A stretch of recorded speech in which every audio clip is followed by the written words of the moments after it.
Em 2015, encontramos várias cartas que pareciam ter estado esquecidas nos Arquivos Nacionais de Portugal durante mais de 50 anos.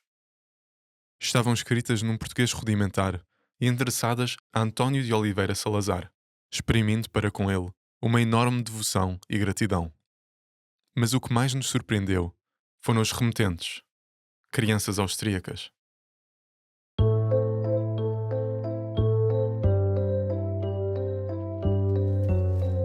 Caro Salazar, tenho tantas saudades de vós, de ti. Te mando cumprimentos e beijos com muito amor, tua agradecida, Úrsula. No último episódio, explorámos as histórias da longa viagem destas crianças pela Europa Ocidental e o traumático e objetificante processo de escolha ao qual foram sujeitas em Portugal. Ausgesucht. Escolhidas Wie die Viecher. como Wir gado. sind am Bahnsteig und sind Fomos ausgesucht selecionadas na worden, plataforma como wie se werden fôssemos wir Tiere werden. animais. Hoje, iremos ouvir testemunhos da nova vida destas crianças. Falam na estranheza e na maravilha que sentiram face à alta sociedade portuguesa, dentro da qual a maioria deles tinha sido acolhida.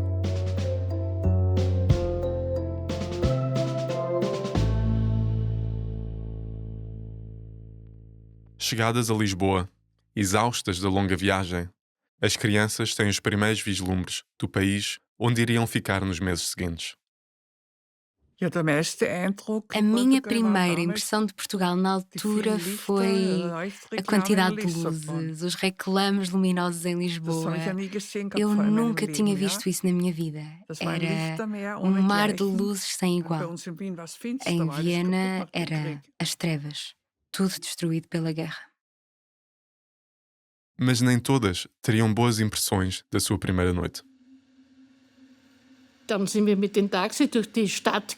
Fomos de táxi pela cidade. Eu estava muito cansada e muito envergonhada. O meu avental estava rasgado e também acho que o meu vestido estava roto. Eu pedi a minha mochila e os pertences que estavam lá, mas eles queimaram tudo, por medo de germes e doenças. Eu devo ter chorado, suponho, porque a ordem dos meus pais era trazer de volta tudo. Era precioso, mesmo que não fosse nada especial. Era precioso.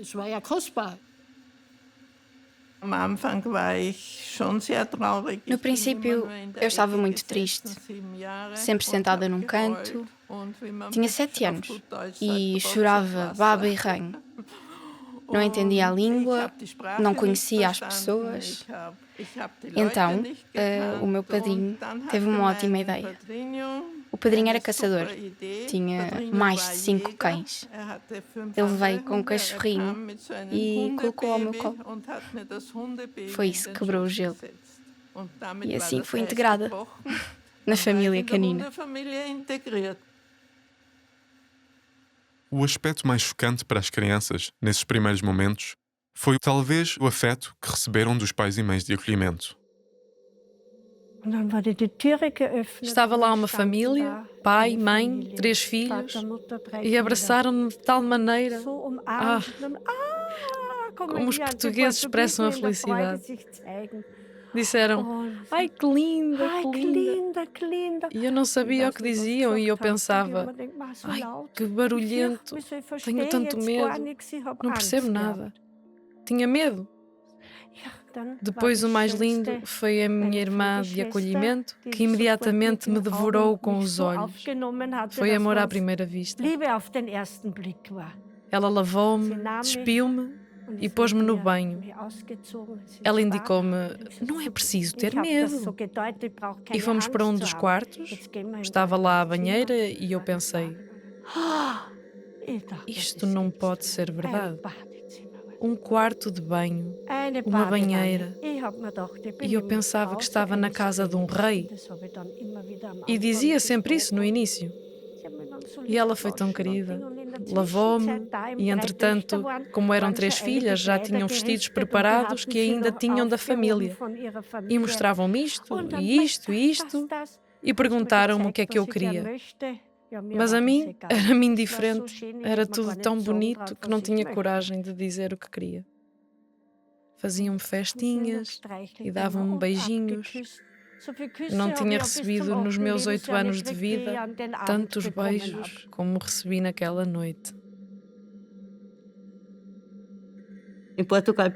Em Portugal, davam-me festinhas constantemente.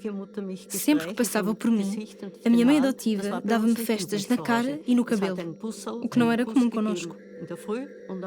Dava-se um beijo de manhã e à noite, mas assim tanto não era comum. A Mimi vinha de eu diria, uma casa nobre. E o que era particularmente novo para mim era o afeto e o contato físico. As festas, os abraços. Havia muito carinho em Portugal. E na minha casa eu não conhecia isso. Tudo novo. Era essa a primeira impressão. Deixavam para trás uma vida de pobreza e eram imersas num mundo de luxo, opulência e constante atenção. As famílias de acolhimento inundam-nas com afeto e os criados e as criadas atendem a qualquer uma das suas necessidades ou desejos. Nós chegámos a Lisboa, já estavam os criados todos à porta para me receberem. Ainda me lembro como tinham os vestidos negros, os aventais brancos e coroas brancas em cima. A casa era simplesmente... Sim, era um sonho, um palácio. Sim, eram tapetes, cortinas de seda, azulejos e os móveis à maneira portuguesa. Os pais da minha mãe de acolhimento eram marqueses e o avô tinha ascendência austríaca. Por isso conseguia falar um pouco com ele. Quando cheguei a casa, os criados todos estavam em pé lá fora e receberam-me calorosamente, claro, e mostraram-me a casa toda, mostraram-me tudo. Este é o teu quarto. Eu perdia-me nesta casa ao início. Ia para outro quarto em vez do meu. Tinha de procurar até perceber. Este é o meu quarto.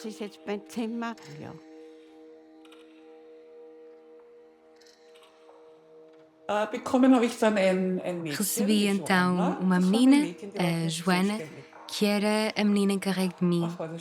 Era tão belo, ela tinha de fazer tudo o que eu quisesse. Lá eu era princesa. Recebia os vestidos mais bonitos, tinha uma costureira que estava sentada a cozer vestidos, a costurar. Tinha boa vida lá. Tinha uma criada para mim que fazia tudo o que eu quisesse. O luxo era naturalmente excessivo. Tínhamos um motorista só para as crianças, para irmos à praia e voltarmos, etc. Tinha contacto com a criada quando tomava o pequeno almoço. Ela arrancava-me sempre a chávena e eu perguntava: porquê? Porque eu estou aqui para servir as pessoas. As criadas faziam tudo. Estavam sempre a dizer: deixa isso, nós fazemos, tu não precisas de fazer. E perguntava-me quantas criadas eu tinha na minha casa. Eu dizia: não tenho nenhuma. A minha mãe faz tudo. Entrei várias vezes em conflito com a minha educação, porque a minha mãe dizia sempre que eu não devia mentir. E havia situações em que eu pensava: se eu escrever isto para casa, a minha mãe vai dizer que menti e depois tenho que voltar para casa.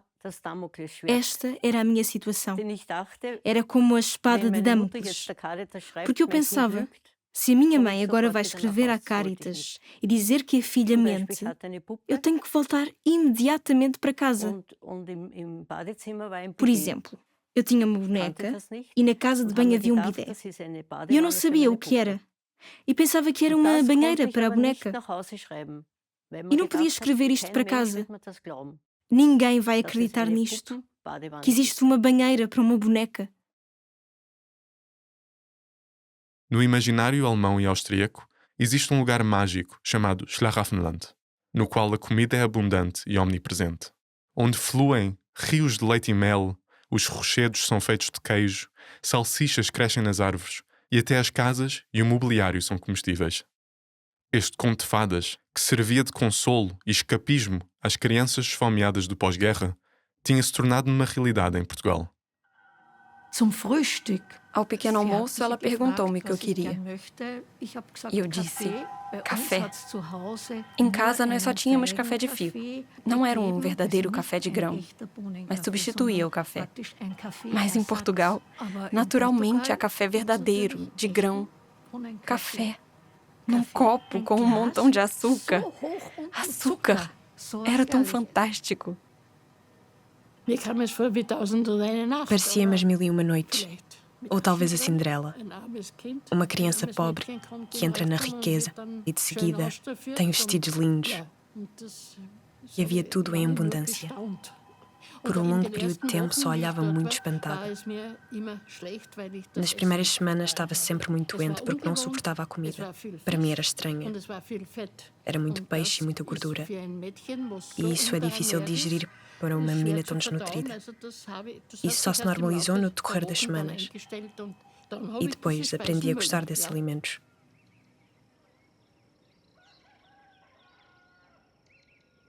Sentávamos à mesa, punham os talheres, os pratos, aquelas coisas todas, e antes de começar a comer, eu tinha que dizer o que era aquilo.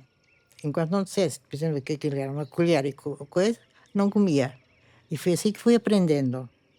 Quando não sabia as coisas, não ia ao cinema. Hoje não há cinema que te fizeste X erros. Pronto. A mãe adotiva teve o trabalho de andar pela casa comigo e dizer-me o nome em português para cada objeto. Tudo o que me dava, ela dizia-me logo a palavra em português. E dentro de 3 meses eu falava perfeitamente português. A consequência é que, ao mesmo tempo, perdi o alemão.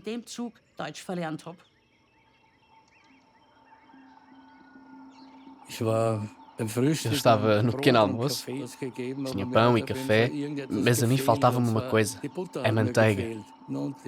E a irmã do Henrique, que fazia o pequeno almoço, chamava-se Rosa. Então eu disse... Rosa, puta! Rosa, puta! E ela ficou... Foi um escândalo, porque eu não sabia o que puta queria dizer em português. E eles ficaram preocupados, na Igreja Católica, e logo no primeiro dia, com um menino que não conheciam. O meu pai adotivo disse: Rosa, tem cuidado, isso tem de haver uma razão porque ele se chama de ti puta. Mas depois ficou resolvido o mistério. Eu queria mesmo era manteiga e não insultar a Rosa.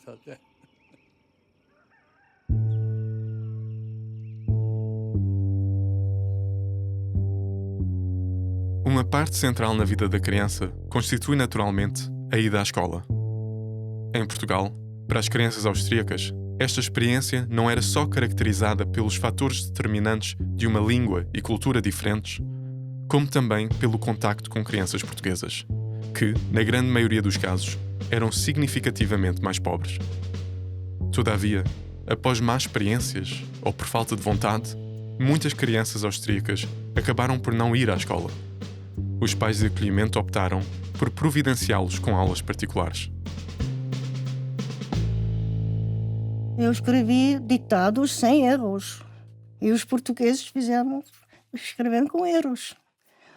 Mas tive pouca sorte com a matemática, porque eles tinham outra maneira de escrever as divisões, as multiplicações. Eu tinha já aprendido isso, mas de uma outra maneira. Também não tinha compreensão para isso. E uma vez ela disse, a senhora, em português ela é bastante boa, mas matemática não sabe nada. Então, com a escola não tive sorte. Eu não podia sentar-me com as outras crianças. Tinha que ficar à frente, ao pé da secretária da professora. E ela mostrava-me sempre como um exemplo. Quando havia alguma questão de gramática que eu sabia e que as outras crianças não sabiam, ela dizia-me a mim para falar. Nessa altura, os miúdos andavam todos descalços. E queriam brincar comigo, e e faziam tudo o que eu queria. E na escola, depois, todo mundo queria se sentar ao meu lado e passei lá um tempo muito bom. Anna-Marie Wiesmeyer conta-nos uma história sobre o povoamento onde vivia, que, à altura em que ela chegou, não tinha escola. Aquilo era uma vila pequena. As casas eram baixas, como aqui, e éramos talvez 30 a 40 crianças. E as crianças eram realmente todas analfabetas. E então aconteceu que o meu pai de acolhimento construiu a escola. E depois aprenderam todos a ler, e a escrever e a contar. A escola em seguida tornou-se maior, porque quando eu lá estive da segunda vez já havia 2 turmas. E depois continuou a ser expandida cada vez mais. E o meu pai de acolhimento tinha um grande parque em frente à escola, um parque infantil para as crianças. E então eu já em adulta fui lá e estava colocado um grande busto do meu pai de acolhimento no meio do parque. E a rua recebeu o nome dele. As pessoas honraram-no muito. Eu acho que toda a aldeia beneficiou da minha estadia, porque a escola foi construída. Não teria existido sem mim.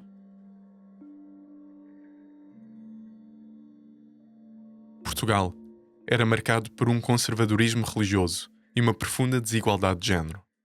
Gerhard conta-nos do seu pai, Bon Vivant, e a Hannelore fala-nos do papel que lhe era imposto na facilitação do cortejamento de jovens casais à sua volta.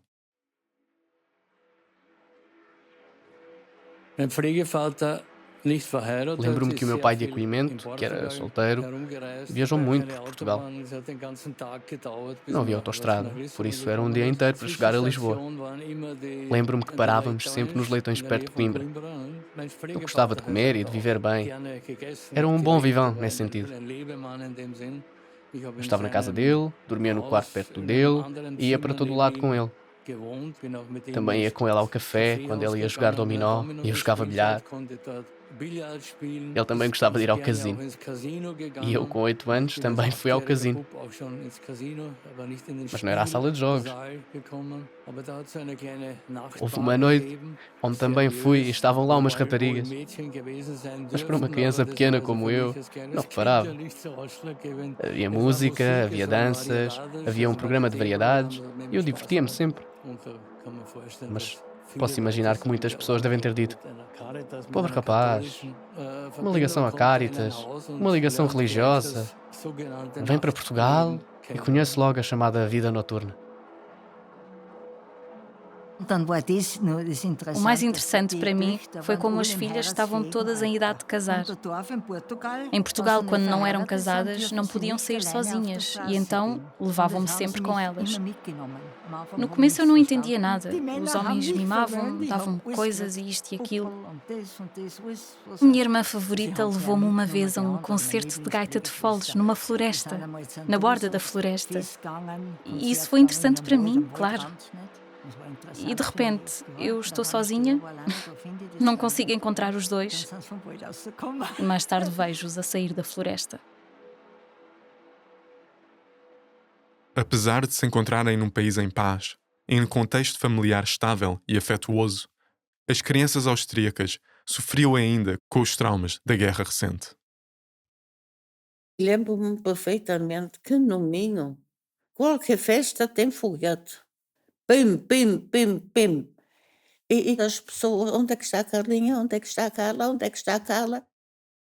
Eu estava ou numa mário, ou embaixo da cama, ou em qualquer coisa, porque este barulho fazia-me lembrar o bombardeamento que houve.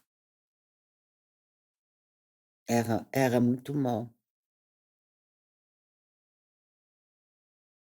A religião católica era um fundamento principal da sociedade portuguesa na altura. Na Áustria nazi, o catolicismo tinha sido reprimido, não podendo ser praticado da mesma forma como em Portugal. Ingeborg fala-nos sobre o impacto avassalador que os valores morais da Igreja tiveram na sua forma de pensar. A minha mãe de acolhimento estava de férias e nós ficámos no campo, numa quinta. Ela dava aulas de catequese na sacristia e lá havia uns livros gigantescos. E a dado momento, eu juntei mais crianças que estavam muito mais avançadas na explicação da Bíblia e falavam-nos do inferno. Ou seja, quando te portas mal, quando mentes ou fazes algum pecado, vais para o inferno. E havia uma gravura em preto e branco do inferno. Tinha o diabo e as pessoas estavam deitadas em rodas e era tudo horrível. Eu fiquei com um medo tão grande.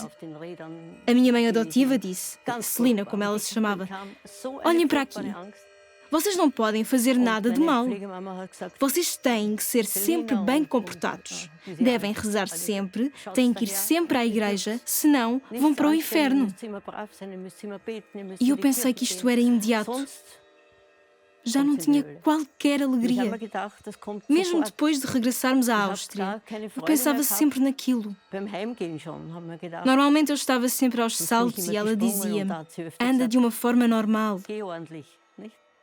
E eu pensava, tenho que fazer já o que ela diz, senão vou para o inferno.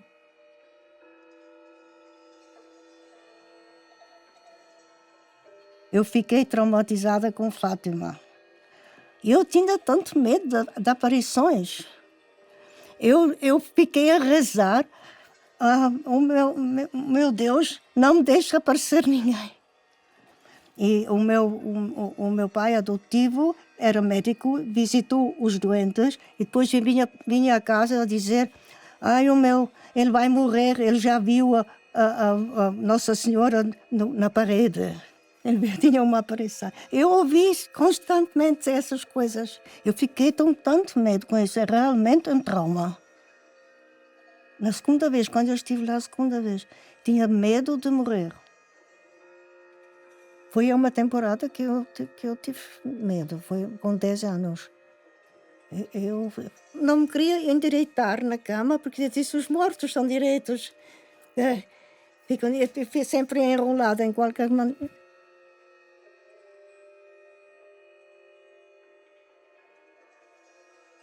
Na sociedade portuguesa, fortemente estratificada dos anos 40 e 50, o destino das crianças que não tinham sido acolhidas por famílias abastadas era o acolhimento por parte de famílias mais pobres, ou até mesmo pela igreja.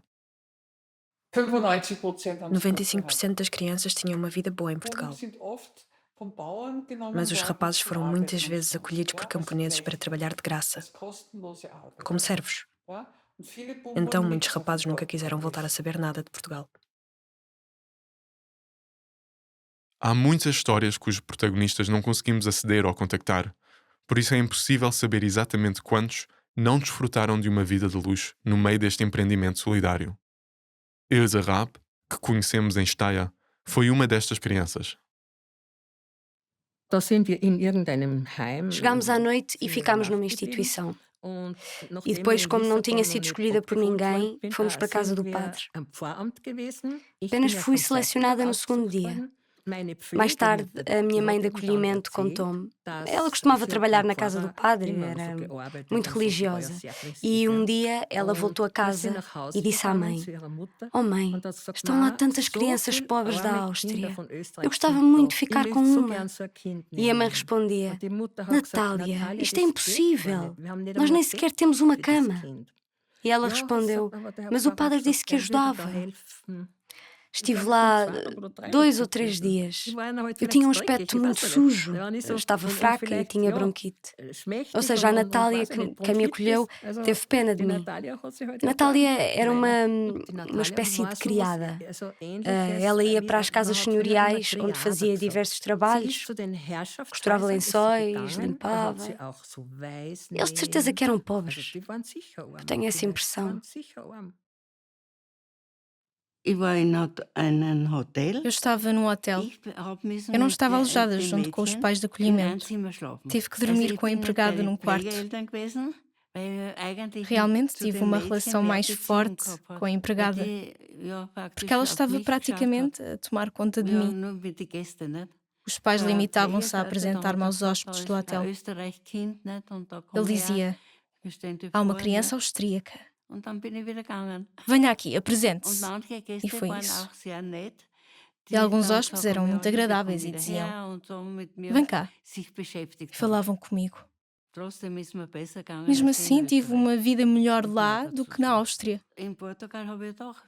Porque estava com os empregados e deles recebi amor.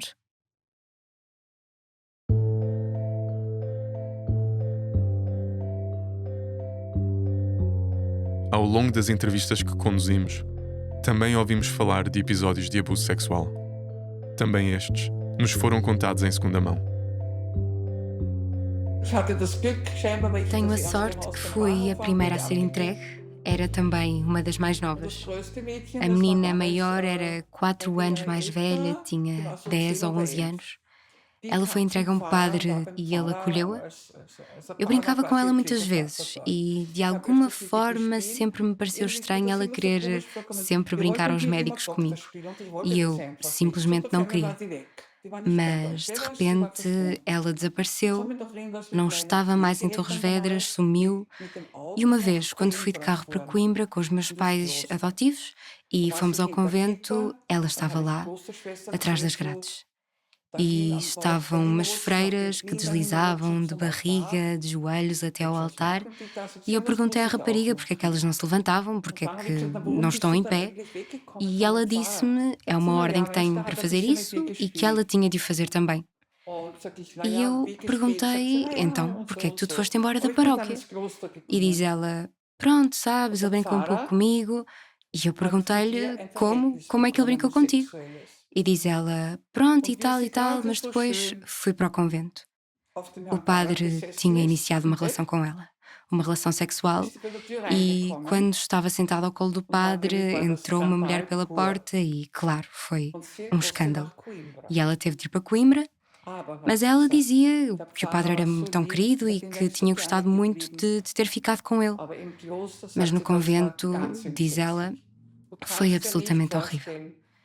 Dizia-me que tu não consegues imaginar o que as freiras do convento fizeram comigo. Cada dia uma e outra entrava na minha cama, elas brigavam por mim. Portanto, o convento foi um inferno para ela.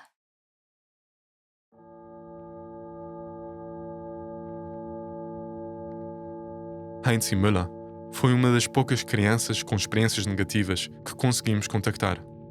Falámos com ele em Viena, onde ele aceitou partilhar a sua história connosco.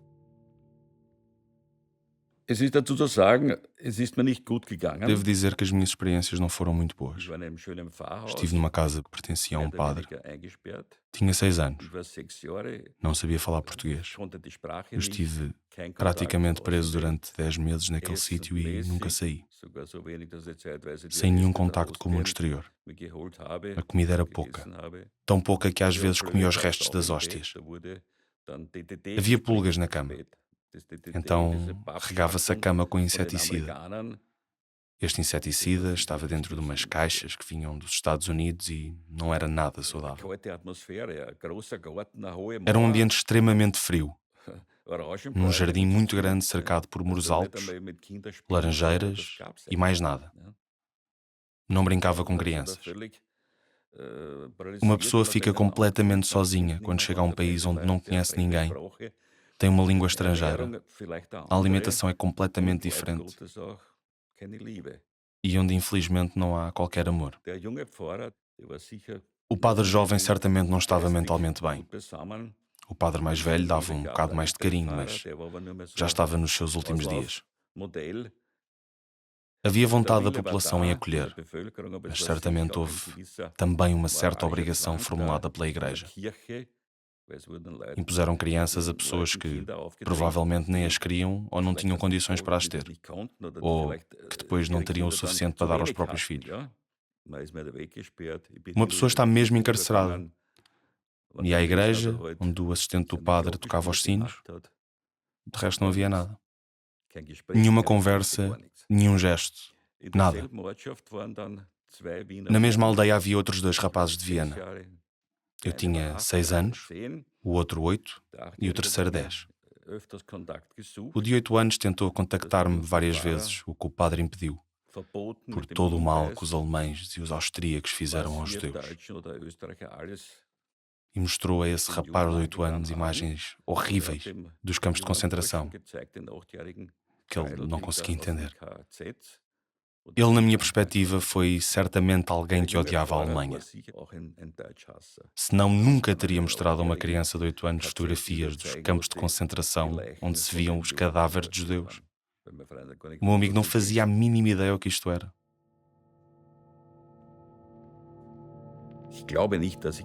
Eu não acho que tenha passado fome extrema. Também não o sei. Eu só sei que tinha um aspecto bastante mau quando voltei a casa. Provavelmente pior do que quando parti. Histórias de abuso, como a de Heinze, certamente não serão isoladas numa ação de transporte que envolveu mais de 4.500 crianças austríacas, com reduzida supervisão. A grande maioria das pessoas com quem falamos, no entanto, guarda memórias positivas. Um tema central que sobressai ao longo de todas estas histórias que ouvimos é a questão da transformação da identidade. Para além do percurso natural da formação da identidade ao longo da infância, estas crianças da Cáritas eram constantemente confrontadas com a questão do eu. Quem sou eu enquanto criança de guerra? Quem sou eu enquanto estrangeiro em Portugal? De quem sou filho? A que país pertenço? Qual é a minha língua? Qual é a minha cultura?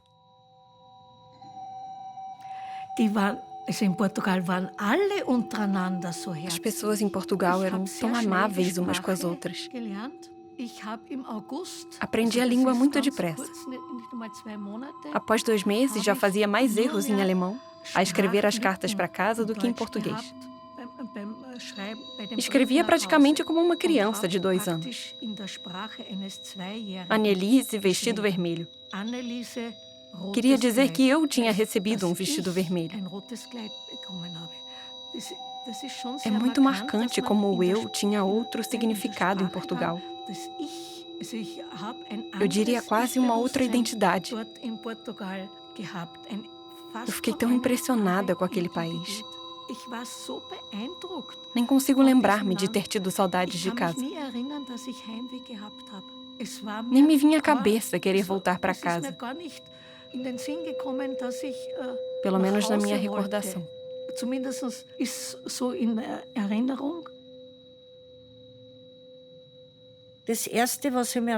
A primeira vez que me lembro de uma cor é em Portugal. Antes disso, só me lembro das cores escuras. Nem sequer me consigo lembrar de um prado colorido. Só recordo colinas onde os bunkers entravam, estradas empoeiradas. Nem sequer tínhamos roupas alegres. Vivi tantas cores lá. Cores que não tínhamos em casa, devo dizer com toda a sinceridade. Cada quarto era diferente. As belas cortinas, as decorações, a diversidade das roupas. Gostas de um vestido azul, vermelho, amarelo ou verde? Nós conhecíamos estas cores dos lápis de cor, mas não que pudessem viver connosco. Isso foi realmente esmagador.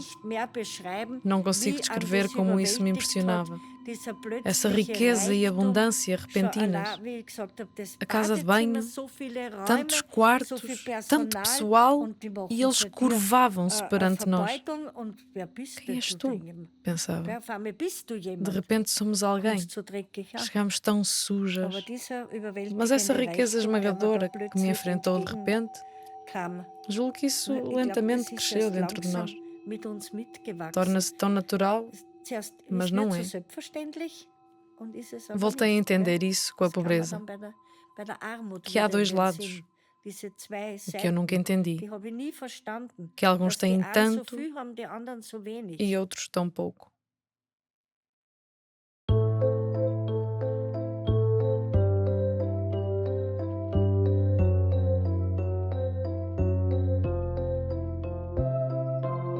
Junta-te a nós no episódio 4, Querido Tio, que explora e aprofunda a forma como o regime ditatorial de António de Oliveira Salazar se interliga com esta ação de caridade, levantando questões sobre a sociedade, as desigualdades económicas, o papel da religião e até mesmo a relação pessoal que o ditador tinha com algumas destas crianças.